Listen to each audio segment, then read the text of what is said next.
Olá pessoal, tudo bem? Sejam todos bem-vindos à nossa aula da semana número 5 do curso Pré-IFMG Ciências Humanas. Nessa aula trabalharemos de modo bem genérico os problemas históricos da Primeira República, especialmente questões políticas e sociais. Vamos para a aula? Bom, ainda no século XIX, o Brasil vivia uma monarquia.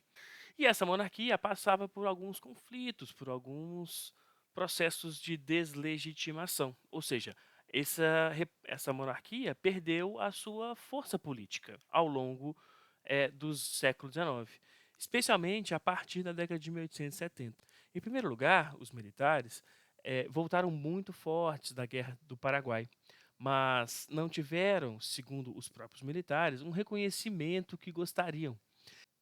Então, nessa década de 1870 e 1880, aconteceram várias trocas de farpas públicas, né, vários conflitos públicos entre militares e o governo, e isso acabou desestabilizando o poder político de Dom Pedro II e o apoio político que ele tinha dos militares.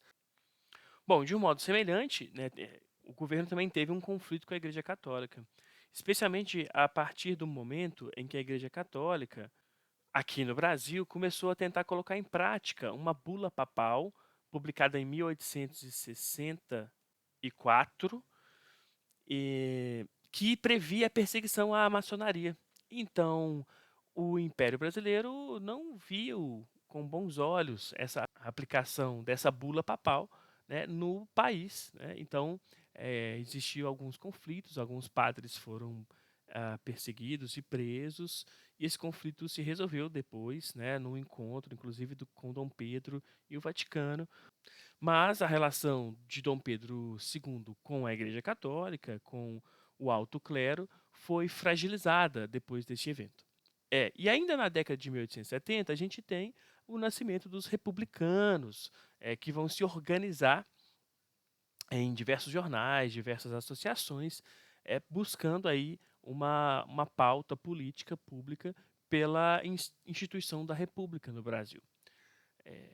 E, por fim, a gente tem, então, o abolicionismo, que também cresce a partir da década de 1870. De fato, o abolicionismo ele libertou, né, muitas pessoas escravizadas a partir do associativismo negro, por parte, né, de pessoas libertas, pessoas que tinham conquistado sua liberdade, que entraram na justiça para conquistar a liberdade de pessoas escravizadas, ou mesmo compravam, né, a própria liberdade, esse direito à liberdade.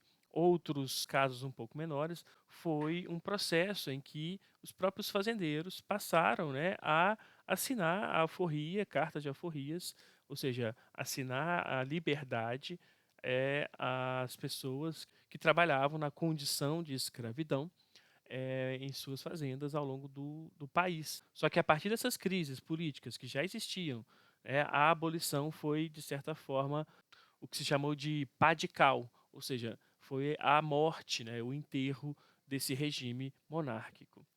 E a partir, né, desse 1 ano e meio após a abolição da escravidão, vários civis acabaram conspirando, militares, né, buscando então alternativas a esse governo que, de certa forma, ficou insustentável e, de certa forma, o general Deodoro da Fonseca acabou encabeçando esse grupo, né, liderando esse grupo.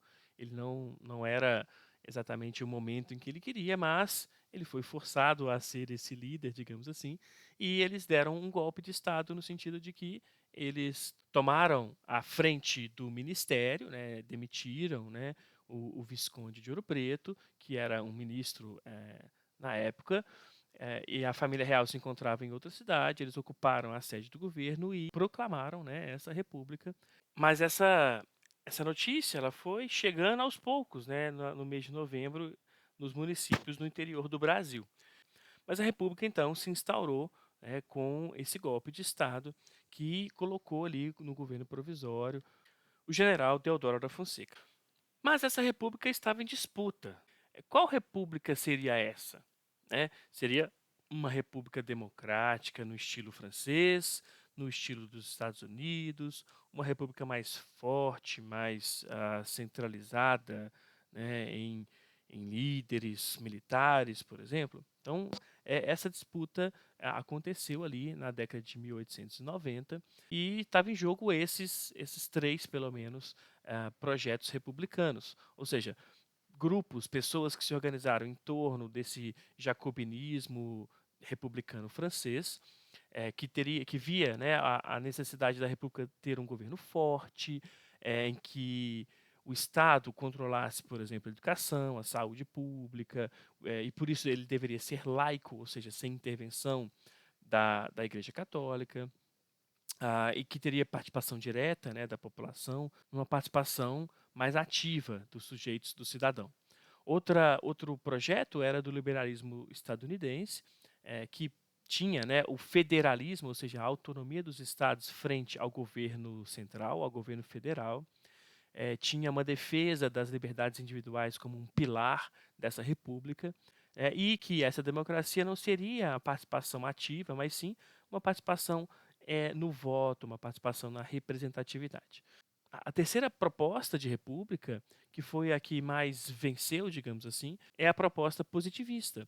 É uma proposta militar, né, de um republicanismo pautado aí nos militares. Apesar do Benjamin Constant ser um civil que teve uma atuação importante, mas ele teve uma defesa muito forte desse projeto de república, que via aí a implementação de uma ditadura para alcançar essa liberdade, né? Então, uma ordem na casa para depois alcançar o progresso.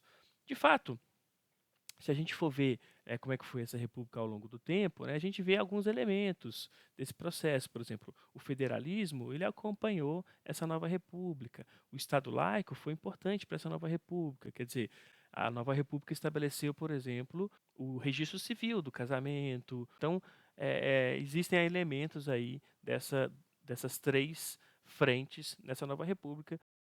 República dos Militares, né? Então ela foi marcada por essa separação entre igreja e Estado, como eu já tinha falado, né? O federalismo como um projeto de organização do Estado, a ideia de ordem e progresso que estava presente nos militares. E essa república foi marcada por uma crise econômica causada pela política do Rui Barbosa, o Floriano Peixoto, que foi um grande ditador, foi um presidente que tratou, né, a oposição com ferro e prisão. E nessa república a gente tem também aí dois grandes conflitos, né, internos que foram importantes, né? A revolta da Armada é uma revolta no interior da Armada, né, da Marinha. E a partir desse conflito, uma vez ele foi abafado por Floriano Peixoto, algumas lideranças se juntaram a alguns insatisfeitos no Rio Grande do Sul, e a gente tem lá no Rio Grande do Sul a revolta federalista, que vai, enfim, desencadear algumas crises políticas, né, e inclusive críticas ao Floriano Peixoto, que a partir de 1894 ele deixa o governo. Né? Ele não consegue mais sustentar o seu poder, mas antes de sair do poder, ele acaba vencendo essas duas revoltas e consolida, né, a República no Brasil. Então, uma vez consolidada, essa república ela vai se tornar uma república civil que recebeu o nome, né, posteriormente de república oligárquica. Bom, e quais são as características dessa república oligárquica, né, que tem aí os latifundiários como os principais chefes políticos? Bom, em grande medida o café, né? O café como o carro-chefe da economia brasileira por todo esse período, por quase todo esse período. Enfim, inclusive, o café permitiu, né, um processo econômico lá no final desse período, né, que é a industrialização. Então, a gente vai ter, sim, a industrialização em São Paulo, no Rio de Janeiro, que vai gerar, inclusive, elementos, né, para o fim dessa fase republicana. Mas, né, o carro-chefe foi, de fato, o café. Do ponto de vista político, a gente tem o coronelismo, ou seja, o mandonismo, uma forma de organização de compadrio, uma forma de organização política baseada nas amizades, baseada no conflito, no assassinato dos seus inimigos, né? No mandonismo local, a troca de favor. Então, o coronelismo vai ter um papel importante tanto eleição e quanto na composição, né, do poder local, quanto do poder regional. Mas também esse coronelismo vai ser importante, né, nas eleições do governo federal para deputados, por exemplo, e também para os presidentes, ou seja, o coronelismo também vai atuar no que foi chamado de política dos governadores. A política dos governadores é uma política que se estabeleceu a partir de 1898, de um novo pacto civil republicano, participação na escolha dos governadores e na escolha do chefe, né, do governo federal. Então essa política dos governadores, ela teve uma relação aí, né, dos governadores terem um papel importante na decisão dos rumos políticos nacionais, mas esses governadores eles tiveram, né, apoio, vínculo, né, com o coronelismo. Então há um vínculo aí entre os coronéis locais e os governadores. Bom, as eleições naquele período passavam por uma comissão de verificação, que passaram então a legitimar as eleições, só que essa legitimação era feita a partir de fraudes eleitorais, ou seja, as pessoas eram votadas, mas não eram eleitas, né? Essa comissão cortava os nomes e então foi uma marca muito importante, desse período republicano. Bom, e que crise é essa? É uma crise do modelo sociopolítico, ou seja, uma crise da nossa sociedade, do modelo social que nós tínhamos, né, e uma crise do nosso modelo político. Então, o tenentismo fez parte desse processo. A gente tem, então, Coluna Prestes, a gente tem uma revolta em São Paulo em 1924, a Coluna Prestes vai de 1925 a 1927. Do ponto de vista social, a gente tem, então, uma crítica que o movimento artístico modernista, né, o modernismo, vai fazer à nossa sociedade, ao nosso modelo colonial de existência, de enxergar o lugar, né, da população negra, da mulher. Então, o modernismo é um movimento muito importante, muito interessante, né? A gente tem autores, escritores negros, a gente tem mulheres, né? Então a gente tem aí um despertar político importante do ponto de vista da arte brasileira. Do ponto de vista social, a gente tem também uma crítica ao modelo social que vai vir do movimento operário, né? A gente tem um processo de estabelecimento e fortalecimento de associações operárias, né?